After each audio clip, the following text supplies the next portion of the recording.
रानी फिर से एक पत्थर की मूर्त की तरह चुपचाप बैठ गई। राजा विक्रमादित्य रानी के मटके के ऊपर रखे वीर से बोले, भाई रानी के मटके, रात का एक पहर तो रानी के पलंग ने कटवा दिया, अब तुम भी कुछ कह सुनाओ, ऐसे तो ये रात कटेगी नहीं। तब रानी के मटके के ऊपर रखा हुआ वीर बोला, महाराज, मेरे अंदर इतनी बुद्धि कहाँ कि मैं आपको कुछ कह सुनाऊं। हाँ, आप कुछ कहेंगे तो हुंकारा जरूर भर दूंगा। तब राजा विक्रमादित्य बोले, अगर ऐसी बात है तो सुनो फिर। बचपन में साथ खेलने कूदने वाले राजा और साहूकार के पुत्र में बहुत गहरी मित्रता थी। नादान उम्र में दोनों ने एक दूसरे से वादा किया, जिसकी शादी पहले होगी वो अपनी पत्नी को पहली ही रात दूसरे के पास भेजेगा। समय बीता, बात भी पुरानी हो गई, दोनों जवान हो गए। साहूकार ने अपने लड़के माधव का विवाह एक सुंदर, सुशील और सुयोग्य कन्या से कर दिया। सुहागरात वाली रात मोहिनी 16 श्रृंगार कर सुहाग सेज पर बैठी अपने पति का इंतजार कर रही थी। थोड़ी देर बाद उसका पति माधव मुंह लटकाए कमरे में आया और चुपचाप बैठ गया। पति को ऐसे मुंह लटकाए देख मोहिनी समझ गई जरूर कुछ बात है। बोली, क्या बात है नाथ, क्या आप मुझसे नाराज हैं? क्या मैं आपको पसंद नहीं हूँ? माधव बोला, नहीं प्रिय, ऐसी कोई बात नहीं है। मोहिनी बोली, फिर क्या बात है? क्या मेरे घर वालों ने लेन देन में कुछ कमी छोड़ दी या आपके परिवार वालों की अच्छे से आवभगत नहीं की? माधव बोला, नहीं नहीं, वो बात भी नहीं है। नव विवाहिता मोहिनी बोली, फिर ऐसी क्या बात है जो आप मुझे बताने में झिझक रहे हैं? मैंने आपसे विवाह किया है, मैं आपकी अर्धांगिनी हूँ, आपका सुख दुख अब मेरा भी है, इसलिए आप मुझे अपने मन की बात बता सकते हैं। सकुचाते हुए माधव धीरे से बोला, लड़कपन की नादानी में मैंने अपने मित्र राजकुंवर हर्षवर्धन को एक वचन दिया था, जिसे मैं ना तो तोड़ सकता हूँ और ना ही निभा सकता हूँ। मोहिनी बोली, कि ऐसा क्या वचन दिया है आपने, आप मुझे बता सकते हैं? माधव ने कहा कि वचन ही कुछ ऐसा है जिसे मैं तुम्हें बताने में भी झिझक रहा हूँ। मोहिनी बोली, कि कैसा भी वचन हो आप मुझे निसंकोच बताइए, मैं भी आपका वचन निभाने में आपका पूरा साथ दूंगी। यदि इसके लिए मुझे अपनी जान भी देनी पड़े तो मैं हंसते हंसते दे दूंगी। माधव बोला कि हम दोनों मित्रों ने एक दूसरे को वचन दिया था कि जिसकी भी शादी पहले होगी वह अपनी सुहाग रात वाले दिन अपनी पत्नी को अपने मित्र के पास भेजेगा। अब यदि मैं वचन को तोड़ता हूँ तो दोस्त के साथ दगा होगा और निभाता हूँ तो तुम्हारी लाज जाती है, जिसको बचाने का मैंने तुम्हें वचन दिया है। मोहिनी सारी बात सुन कुछ देर सोच में पड़ गई, फिर बोली कि हे नाथ, आप किसी बात की चिंता मत कीजिए, आप बस मुझे आज्ञा दीजिए, मैं आपका वचन भी निभा लूंगी और अपना धर्म भी बचा लूंगी। अपनी पत्नी मोहिनी की बात से माधव के मन का बोझ कुछ हल्का हुआ। उसने मोहिनी को राजकुमार हर्षवर्धन के पास जाने की आज्ञा दे दी। मोहिनी 16 श्रृंगार किए हुए छम छम पायल बजाती राजकुंवर हर्षवर्धन के महल की तरफ चल पड़ी। रास्ते में कुछ चोर घात लगाए बैठे थे। जब उन्होंने गहनों से लदी हुई औरत आती दिखाई दी तो उनकी आंखें चमक उठीं। उन्होंने लूटने के इरादे से मोहिनी को रोक लिया और उसे धमकाते हुए बोले,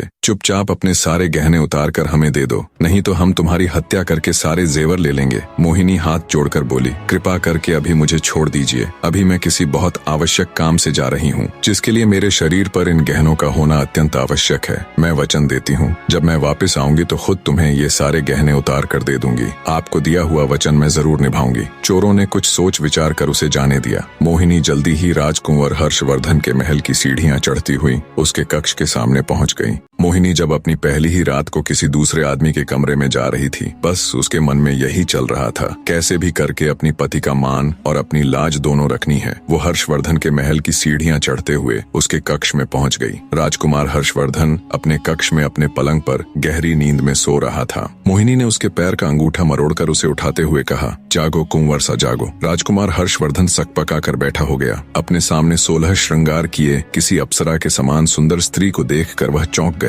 लगा जैसे कोई सपना देख रहा हो। आंखों को बार बार मला तो देखा ये सपना नहीं बल्कि हकीकत है। सच में एक सुंदर नार उसके सामने खड़ी है। उसने बड़ी विनम्रता से पूछा, हे देवी, आप कौन हैं और कहां से आई हो? इस तरह रात्रि के इस वक्त मेरे शयन कक्ष में आने का आपका प्रयोजन क्या है? तब मोहिनी ने कहा, मैं आपके मित्र माधव की नव विवाहिता पत्नी मोहिनी हूँ और उनका दिया वचन निभाने आई हूँ। हर्षवर्धन बोला, वचन? कैसा वचन? मोहिनी बोली, आपके और आपके मित्र के मध्य लड़कपन में यह तय हुआ था कि जिसकी शादी पहले होगी वह सुहागरात वाले दिन अपनी पत्नी को अपने मित्र के पास भेजेगा। बस उसी वचन को निभाने के लिए आपके मित्र माधव की आज्ञा से मैं यहाँ आपके पास आई हूँ। सब सुन राजकुमार हर्षवर्धन एक बार के लिए तो बिल्कुल सन्न रह गया। जब ध्यान किया तो सब याद कर वो बहुत शर्मिंदा हुआ। उसने हाथ जोड़कर कहा, हे देवी, मुझे माफ कर दीजिए, वो तो हमने नादानी में एक दूसरे से वादा कर दिया था। ये कोई वचन नहीं बल्कि हमारी बचपन की नादानी थी। मेरे मित्र की पत्नी तो मेरी भाभी हुई और भाभी तो माँ या बहन के समान होती है। मैं अपने बचपन की नादानी पर बहुत बहुत शर्मिंदा हूँ। मैं आज से ही आपको अपनी धर्म की बहन बनाता हूँ। इतना कहकर राजकुंवर हर्षवर्धन ने मोहिनी को चुनरी और हीरे मोतियों से भरा हुआ थाल देकर उसी समय विदा कर दिया। मोहिनी वापस अपने घर की तरफ चल पड़ी। रास्ते में वही चोर उसका इंतजार कर रहे थे। उसकी पायल की आवाज सुनकर वे रुक गए कि कहीं वह अपने साथ सिपाहियों को तो नहीं लेकर आई है। जब उन्हें इस बात की तसल्ली हो गई कि वह अकेली ही है तो उन्होंने आपस में चर्चा करते हुए कहा, अरे भाई, यह औरत तो सच में अपने वचन की पक्की है। इतने में मोहिनी उनके पास पहुंच गई। उसने राजकुमार हर्षवर्धन का दिया हीरे मोतियों का थाल भी उन्हें देते हुए कहा कि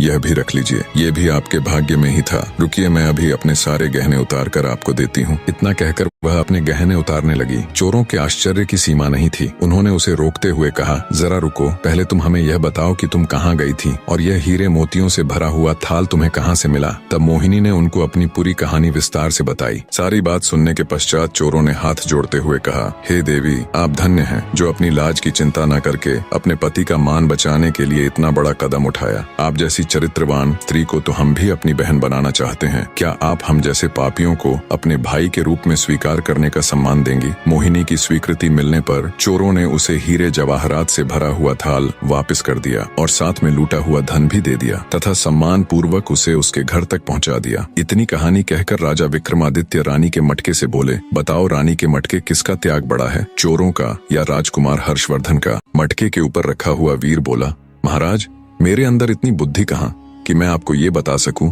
किसका त्याग बड़ा या छोटा है। मैं तो एक साधारण सा मटका हूँ जो ऐसे ही किसी कोने में पड़ा रहता है। न तो मुझसे कोई पानी पीता है, न कोई सफाई करता है और न ही कोई मेरा नीर बदलता है। तो महाराज मुझे माफ करे, मैं आपकी ये पहेली नहीं सुलझा पाऊंगा। मटके की बात सुन रानी अबोलदे गुस्से से तिलमिला उठी और बोली, रे मटके, तेरी ये मजाल, हर रोज तेरी सफाई करूं, हर रोज तेरा नीर बदलूं। तू मुझसे तो कभी बात करता नहीं और परदेसियों के साथ तू मेरी झूठी बुराई करता है। सुबह होने दे, तेरे 18 टूक ना करवाए तो कहना। फिर रानी राजा विक्रमादित्य से बोली, आपके तो न्याय के बहुत चर्चे सुने हैं, आप ही बताओ किसका त्याग बड़ा है। विक्रमादित्य बोले, हे रानी, राजकुमार हर्षवर्धन तो एक राजा के पुत्र थे। उनके पास किसी चीज की कमी नहीं थी, ना धन की ना औरत की।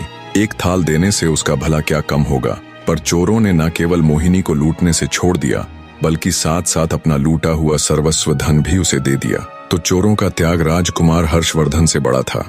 राजा विक्रमादित्य की बात से पूरी तरह सहमत हो रानी एक बार फिर से सतर्क होकर बैठ गई।